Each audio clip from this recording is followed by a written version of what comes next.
ఈ ఘోరం నేను చూడలేనండి బాబు. అయ్యో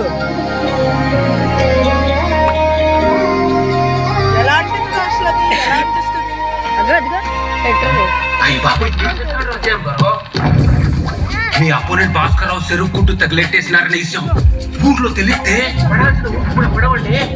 ఎలా మీ నాన్నగారు రాజకీయం మొత్తం పాడైపోతుంది. అనుకున్నా